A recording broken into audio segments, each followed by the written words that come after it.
Bonjour tous les élèves, dans cette nouvelle vidéo dans laquelle on va parler des transformations rapides et transformations lentes.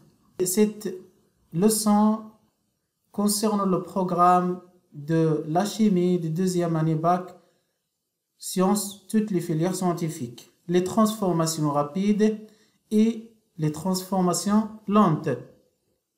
Premièrement, les objectifs de ce chapitre. Le premier objectif est de faire un rappel sur les réactions d'oxydoréduction. Le deuxième objectif, dans lequel on va définir les transformations rapides et les transformations lentes. Donc, quand est-ce qu'une transformation, ça sera rapide et quand est-ce qu'une transformation, ça sera lente. Le troisième objectif est de définir quels sont des facteurs cinétiques. Et dernièrement, on parlera de quelques méthodes de suivre une transformation chimique. Donc, premièrement, faisons un rappel sur les réactions d'oxydoréduction qu'on a déjà vues d'après le programme de la première année bac. On va parler de quelques définitions, donc rappelons de quelques définitions. La première définition, un oxydant. Est noté, ox, c'est une entité chimique capable de gagner ou bien de capter ou bien de recevoir un ou plusieurs électrons. Donc chaque espèce chimique qui est capable de capter un ou plusieurs électrons est appelé un oxydant. Quelques exemples. Souvent, les cations jouent le rôle des oxydants. Pourquoi? Parce que par exemple, si on prend Fe2+, c'est le cation qui est, c'est un atome de fer qui est perdre 2 électrons. Donc, pour que Fe2+ se transforme en Fe, en atome de fer, il faut que Fe2+ gagne 2 électrons pour avoir Fe. Même chose pour Ce2+. C'est un cation qui peut être gagné 2 électrons pour donner Cu. Même chose encore pour Ag+, etc. On a encore quelques anions, comme par exemple MnO4- qu'on va voir dans des prochains paragraphes. Donc MnO4-, encore l'ion de thiosulfate S2O4-, là encore S4O6-, etc. Et encore, on a quelques molécules jouent le rôle des oxydants, comme O2, comme H2O2, comme Cl2, comme I2, etc. encore. Un réducteur est noté RED, est une entité chimique qui est capable de perdre ou bien de céder ou bien de donner un ou plusieurs électrons. Donc les réducteurs, ce sont des espèces chimiques qui donnent ou bien qui perdent ou bien qui cèdent un ou plusieurs électrons. Exemple des réducteurs, on peut prendre les conjugués par exemple pour Fe2+, qui est un oxydant, sont réducteurs conjugués et Fe, c'est-à-dire que Fe, lorsqu'elle perd 2 électrons, donne Fe2+. Cu, lorsqu'elle perd 2 électrons, donne Cu2+. Ag, lorsqu'elle perd 1 électron, donne Ag+. L'aluminium Al, lorsqu'elle perd 3, ou bien lorsqu'elle cède 3 électrons, donne Al3+, etc. On va voir encore quelques cations qui peut jouer le rôle des réducteurs, encore comme par exemple Fe2+, lorsqu'elle perd un électron, il donne à Fe3+, qu'on va voir encore dans des exemples prochains. On a encore quelques molécules qui peuvent jouer le rôle des réducteurs, comme H2 pour donner H+, par exemple, comme H2O pour donner par exemple H2O2 ou bien O2, etc. Et on a quelques anions, Cl-, M-, S2O3-, qui peut encore jouer les deux rôles. Donc on va voir dans ce cas qu'on a S2O3- peut jouer le rôle d'un réducteur et peut encore jouer le rôle d'un oxydant.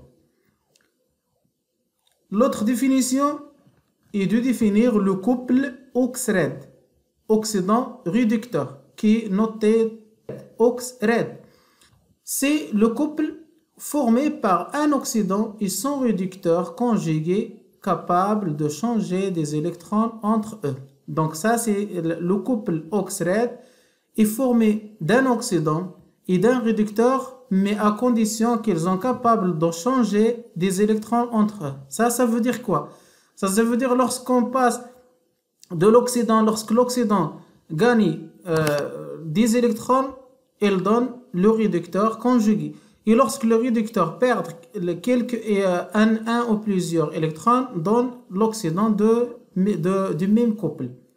Exemple, par exemple, Cu2+. Cu2+ est un oxydant, donc il faut respecter la convention OX à gauche, RED à droite. Donc, Cu2+ est un oxydant, il donne Cu lorsqu'elle gagne 2 électrons. Fe2+, pour gagner 2 électrons, il donne Fe. Même chose pour H+, pour donner H2, Fe3+, pour donner Fe2+, etc. Donc, ce sont des couples OX-RED. La demi-équation électronique ou bien la demi-réaction électronique est appelée encore la demi-réaction ou bien la demi-équation redox. C'est le passage d'un oxydant à son réducteur conjugué et réciproquement. Donc, on va voir dans ce cas 2 cas. Le premier cas est appelé la réduction. C'est quoi la réduction? La réduction, c'est le passage. Donc, ça, c'est une définition très simple pour définir la réduction. C'est le passage d'un oxydant vers son réducteur conjugué. Donc, la demi-réaction s'écrit cette forme. OX, lorsqu'il gagne un ou plusieurs électrons, donc un nombre entier n des électrons, donne un réducteur. Donc, lorsque le réducteur est un produit, on dit qu'on a la réduction. Donc, cette demi-réaction ou bien demi-équation redox est une réduction lorsque la demi-équation passe de l'oxydant vers le réducteur. Exemple pour les demi-réactions de redox. Donc, prenons par exemple le premier cas qui est Cu2+, donc le premier couple Cu2+, Cu. Donc, pour écrire la demi-réaction de réduction, donc il faut premièrement connaître l'oxydant et connaître encore le réducteur. Donc, dans ce cas, d'après la convention, on a dit que l'oxydant est toujours à gauche et le réducteur, qui est dans ce cas, est toujours à droite. Donc, pour écrire la réaction de la réduction, il faut avoir le passage de l'oxydant qui est Cu2+ vers Cu. Et dans ce cas, pour écrire la demi-équation, il faut respecter les lois de conservation pour une réaction ou bien une demi-réaction. Quelles sont les lois? La première est la conservation de l'espèce chimique, genre et nombre, qu'on va encore bien décrire dans l'autre paragraphe. Donc pour Cu, on a un seul atome de Cu dans le premier côté. Pour le deuxième côté, on a encore un seul atome de Cu. Donc on a la conservation de nombre et l'espèce qui est le Cu, le cuivre. Après la conservation des espèces chimiques, on passe à la conservation de la charge électrique. Pour le premier côté, on a plus 2, donc la charge de Cu2+ qui est plus 2. Pour Cu, qui est l'atome est neutre électriquement, c'est-à-dire sa charge égale à 0. Donc pour avoir la même charge de part et d'autre, il faut ajouter 2 électrons à côté dans laquelle la charge globale est la plus grande. Donc on a plus 2, moins 2. Donc si on ajoute des électrons, c'est-à-dire on diminue le nombre de la charge. Donc plus 2, moins 2 pour avoir 0 qui est la charge. Deuxième exemple, même chose, Fe2+ pour donner Fe, donc ou bien Fe2+, Fe pour le couple. Premièrement, l'oxydant est toujours à gauche le réducteur à droite pour avoir la réduction, c'est-à-dire on passe de l'oxydant vers le réducteur. Et même chose, on a la conservation de nombre des espèces ou bien des atomes. Un seul atome de Fe, un seul atome de Fe de l'autre côté. Après, on fait la conservation de la charge électrique. On a ici plus 2 et d'autre part, on a 0. Donc, on ajoute les électrons au côté qu'on a la charge la plus grande. Donc, plus 2, moins 2 pour avoir la charge qui est égale à 0. Troisième exemple, H plus pour donner H2. Premièrement, l'oxydant est H+, le réducteur est H2. Donc, on aura la réduction, c'est-à-dire le passage de H+, de l'oxydant vers H2 qui est le réducteur. Et dans ce cas, il faut conserver le nombre des atomes. Pour H+, on a un seul atome d'hydrogène. Pour H2, on a 2 atomes d'hydrogène. Donc, pour avoir le même nombre, il faut multiplier le H+ par 2. Donc, 2 H, c'est-à-dire 2 atomes d'hydrogène. Et de l'autre côté, on a 2 atomes d'hydrogène encore. Et puis, la charge est d'un plus 2. Il ne faut pas oublier le coefficient qui est 2 dans ce cas. Donc, plus 2. Et de l'autre côté, on a seulement 0 parce que encore la molécule est neutre électriquement. Donc, sa charge électrique égale à 0. Donc, plus 2 dans le premier côté. Dans le deuxième côté, on a 0. Donc, il faut ajouter 2 électrons. Donc, 2H+, c'est-à-dire 2 plus, moins 2, c'est-à-dire 0 dans le premier côté, 0 de l'autre côté. L'autre cas et l'oxydation. L'oxydation, c'est-à-dire le passage d'un réducteur à son oxydant conjugué. Donc, l'oxydation, c'est-à-dire obtenir l'oxydant dans la réaction. Donc, RID donne un oxydant plus un nombre entier ou bien un nombre quelconque des électrons. Exemple de l'oxydation, même chose. Si on prend par exemple Fe3+ avec Fe2+, donc ce couple, pour écrire la demi-réaction qui est l'oxydation, il faut avoir premièrement le passage de réducteur vers l'oxydant. Par convention, on a dit que le réducteur est toujours à droite, c'est-à-dire Fe2+ qui va donner Fe3+. Puis on va faire la conservation premièrement de l'atome, de nombre d'atomes, c'est-à-dire Fe, un seul atome de Fe et un seul atome pour Fe dans l'autre côté. On a la charge plus 2 pour le premier côté, pour le deuxième, on a plus 3. Donc, on va ajouter un électron pour avoir moins 1 plus 3, c'est-à-dire plus 2 et plus 2 pour l'autre côté. L'autre exemple est 2 pour donner E-. Le diode est E- qui est l'ion de iodure.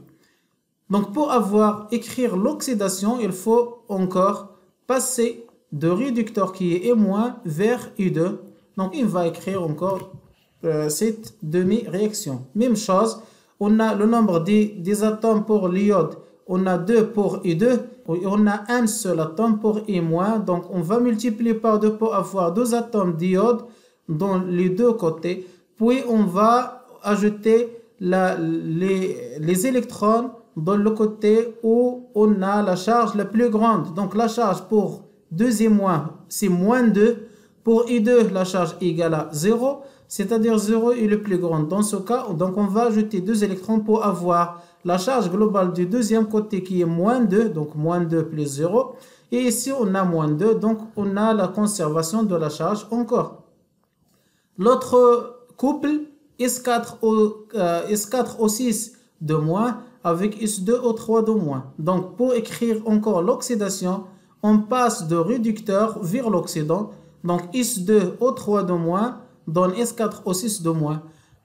Lorsqu'on a des ions ou bien des molécules en plusieurs qui sont polyatomiques, c'est-à-dire on a plusieurs atomes ici, l'atome de soufre, puis l'atome d'oxygène, il faut premièrement commencer par la conservation de l'atome central. Qui est l'atome central dans ce cas? Qui est le soufre. Donc, le soufre est l'atome central.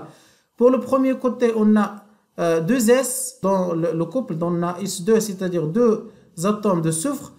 Et de l'autre côté, on a 4 atomes de soufre. Donc, il faut multiplier par 2 pour avoir 2 fois 2, c'est-à-dire 4S. Et on a encore 4S. Puis, on passe à l'autre atome qui est l'atome d'oxygène. On a dans ce cas 2 fois 3, c'est-à-dire 6. On a encore ici 6 atomes d'oxygène. Donc, on a la conservation de nombre des atomes. Puis, on passe à la conservation de la charge. Dans ce cas, on a moins 2 fois 2, c'est-à-dire moins 4 dans le premier côté. Dans le deuxième, on a seulement moins 2. Donc, on a dit toujours qu'on ajoute des électrons dans le côté où la charge est la plus grande. Donc, moins 2 est supérieur que moins 4. Donc, on ajoute 2 électrons pour avoir moins 2. Moins 2, c'est-à-dire moins 4. Et ici encore, moins 4. Une remarque très importante. Au cours d'une réaction d'oxydoréduction, un oxydant est réduit. C'est-à-dire, lorsqu'on a un oxydant qui est le réactif, donc cet oxydant va donner un réducteur. Donc, lorsque l'oxydant donne un réducteur, on a dit d'après les exemples précédents, on a dit que le passage d'un oxydant vers son conjugué qui est le réducteur est appelé la réduction. Donc, on dit que l'oxydant est réduit. Même chose, un réducteur, lorsqu'il passe à son oxydant conjugué, on dit que le réducteur est oxydé. Équilibrer une demi-réaction dans un milieu acide.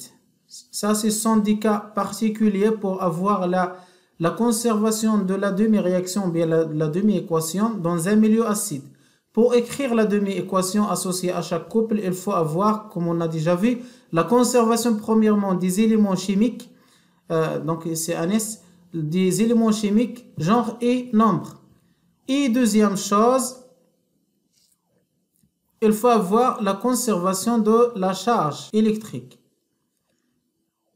Donc dans un milieu acide, on équilibre premièrement l'atome d'oxygène en ajoutant la molécule d'H2O de l'autre côté.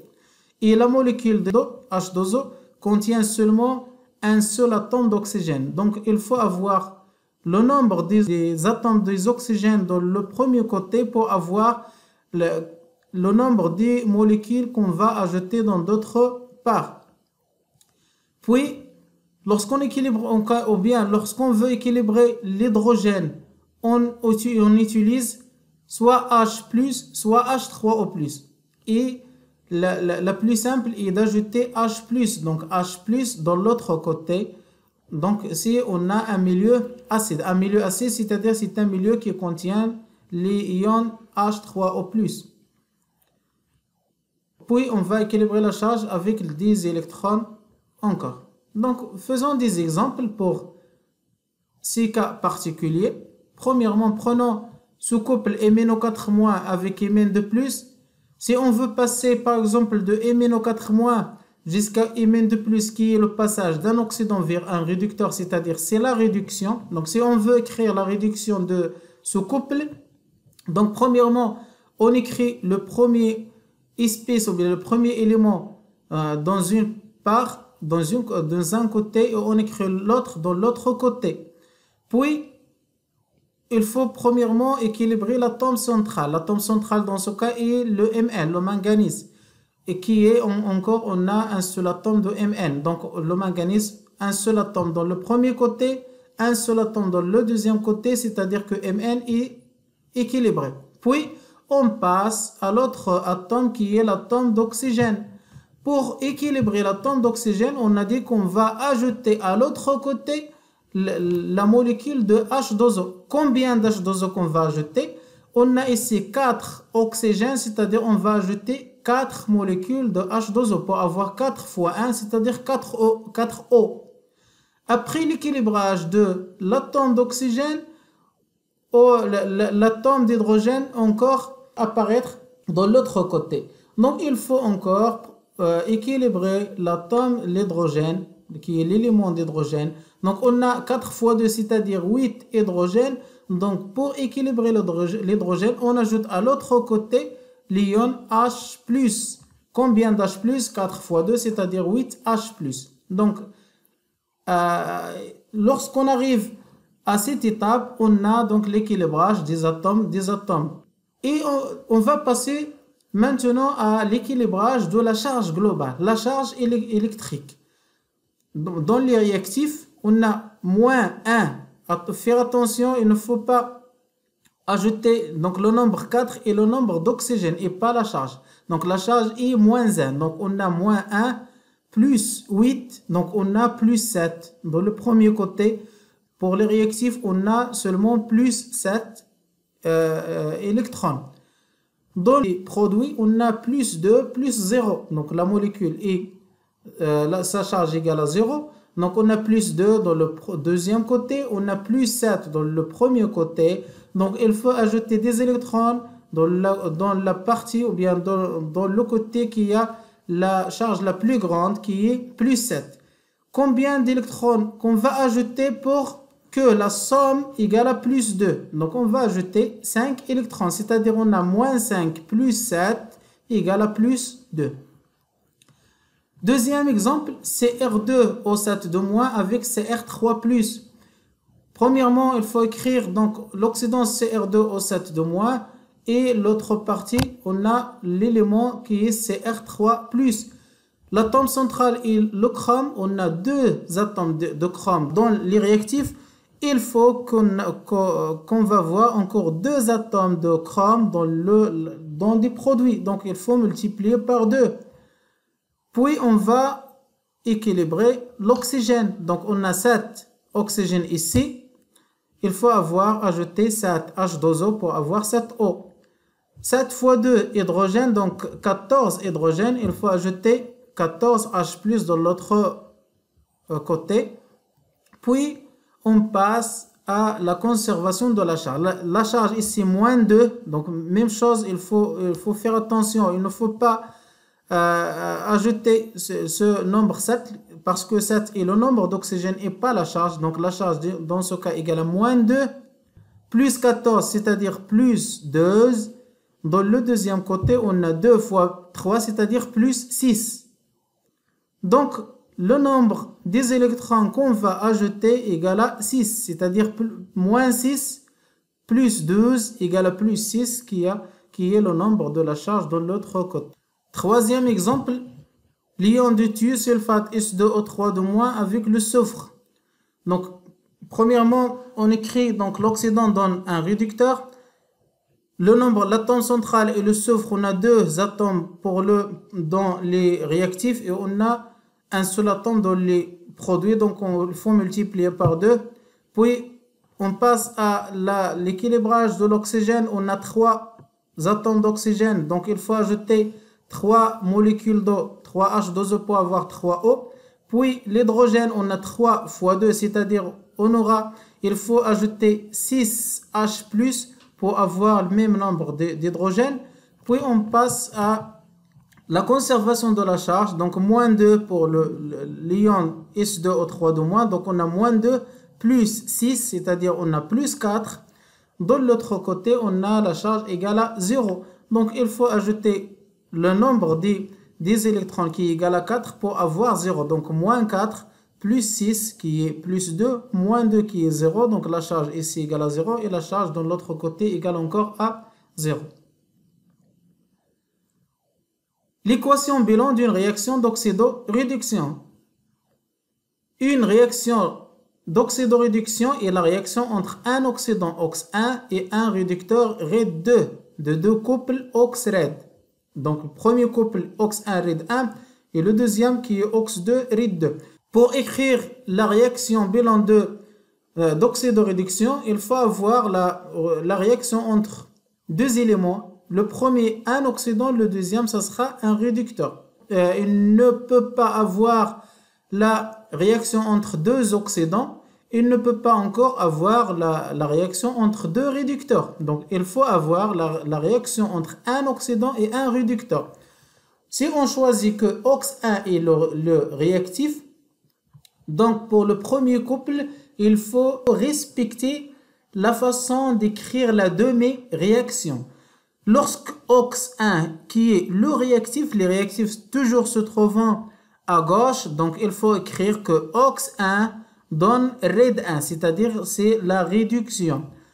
Et pour avoir OX1 passe à RED 1, il faut ajouter un nombre N1 des électrons, un nombre quelconque des électrons. Même chose pour le deuxième couple. Il faut encore respecter la façon d'écrire la demi-réaction, qui est le réactif dans ce cas et le RED 2. Donc, pour écrire la demi-réaction, il faut premièrement écrire le réducteur à gauche, qui est le réactif, pour donner OX2 plus un nombre entier N2 des électrons. Ces deux nombres peuvent être égaux, c'est-à-dire même nombre, et on peut avoir un nombre différent. N1 et N2 peut être différent. Donc, pour écrire la réaction bilan, on a le nombre des électrons égal à N1 pour la première demi-réaction. Pour la deuxième demi-réaction, on a un nombre N2. Donc, pour avoir le même nombre des électrons, il faut multiplier la première fois N2. Donc, N2 fois la première. Et on multiplie la deuxième fois N1. Donc, dans ce cas, on écrit la réaction bilan. Ça sera N2 fois OX1 plus N1 fois RED2 pour donner N2 fois RED1 plus N1 fois OX2. Et on n'a pas besoin d'ajouter des électrons parce que le nombre des électrons dans le premier côté, ça sera égal à N2 fois N1. Et c'est le même dans l'autre côté qui est N1 fois N2. Donc, on va simplifier par le nombre des électrons. Exemple, prenons la réaction entre les ions de permanganate MnO4- et les ions de fer 2 en solution aqueuse acidifiée. Donc, prenons ce couple MnO4- et Mn2+. Quel est le réactif? Le réactif, dans ce cas, on va voir la réaction, ou bien on veut écrire la réaction entre les ions de MnO4-. Donc, MnO4-, ça sera le réactif pour le premier couple. Pour le deuxième couple, on va voir le réactif et l'ion Fe2+. Donc, il faut encore respecter la façon d'écrire la demi-réaction. Donc, MnO4- qui est le réactif, il faut l'écrire à gauche. Son conjugué qui est Mn2+ à droite. Et on a déjà fait l'équilibrage de cette demi-réaction. Même chose pour l'autre couple Fe3+ avec Fe2+, puisque l'ion de fer 2 qui est le réactif, il faut écrire donc Fe2+ qui va donner Fe3+ plus un nombre qui est un électron. On a encore déjà vu cette demi-réaction. Et observons que pour la première demi-réaction, on a l'échange de 5 électrons. Pour la deuxième, on a l'échange d'un seul électron. Donc, pour avoir le même nombre, il faut, d'une façon simple, multiplier la première fois 1, donc le nombre 1, et la deuxième, on va la multiplier par 5. L'équation bilan, dans ce cas, ça sera MnO4-, c'est-à-dire 1 fois MnO4- plus 1 fois 8H+, ça sera 8H+. Les électrons, on ne peut pas l'écrire parce qu'on va simplifier les électrons. Pour le premier côté encore, on a Fe2+ fois 5, donc 5 Fe2+. Pour les produits, on aura, donc ou bien on a Mn2+ fois 1, donc Mn2+, 4 H2O et 5 Fe3+. Donc ça, c'est l'équation bilan dans ce cas.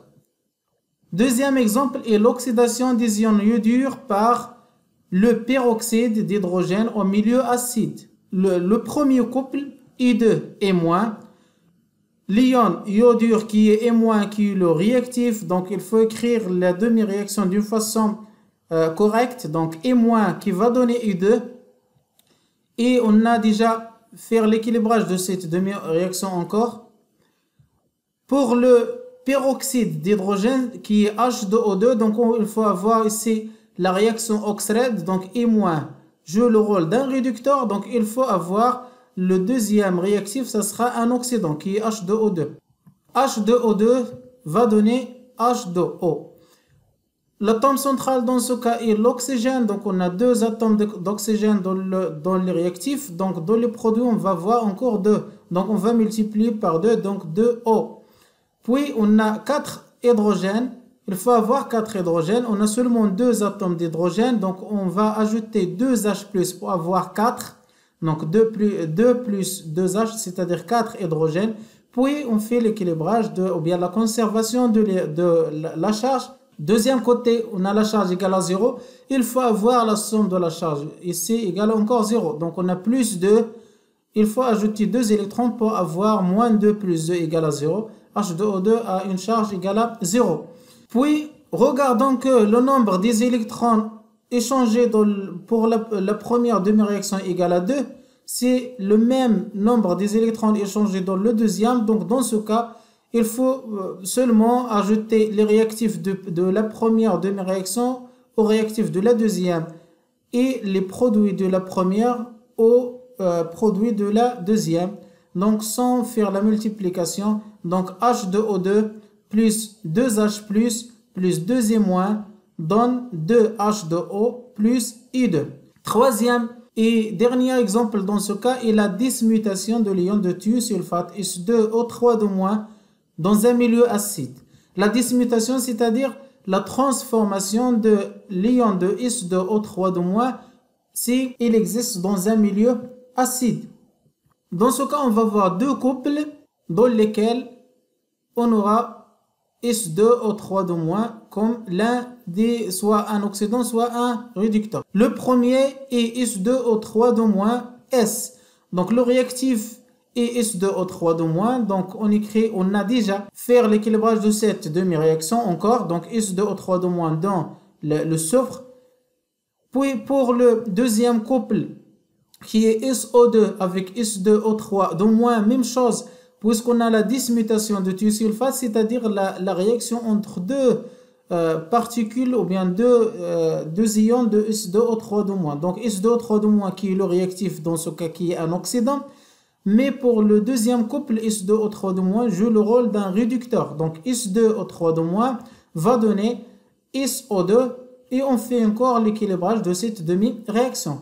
Même chose, on va observer que on a l'échange de 4 électrons ici, et même chose 4 électrons, donc seulement on va ajouter les réactifs qui est H2O3- plus H2O3-, il va donner 2O3-. Dans ce cas, on a 6H+ pour le premier côté, mais pour le deuxième côté, on a 2H+, donc 6 moins 2, il reste 4H+. Même chose pour H2O, on a H2O dans les réactifs et même chose, on a H2O dans les produits. Donc on a une molécule d'H2O et dans l'autre partie, on a 3 molécules. Donc il reste 2 H2O. Et on a encore 2 S, puis 2 SO2. Remarquons encore qu'on a un nombre qui est le nombre 2 qui se répète. Donc il faut écrire l'équation bilan. Et la dernière étape qui est là, on va simplifier par le nombre 2, c'est-à-dire il reste H2O3- plus 2H+. Ici on va obtenir S, SO2 et H2O. Donc ça c'est la réaction, la dernière réaction qui est la réaction bilan pour la dismutation de l'ion de thiosulfate.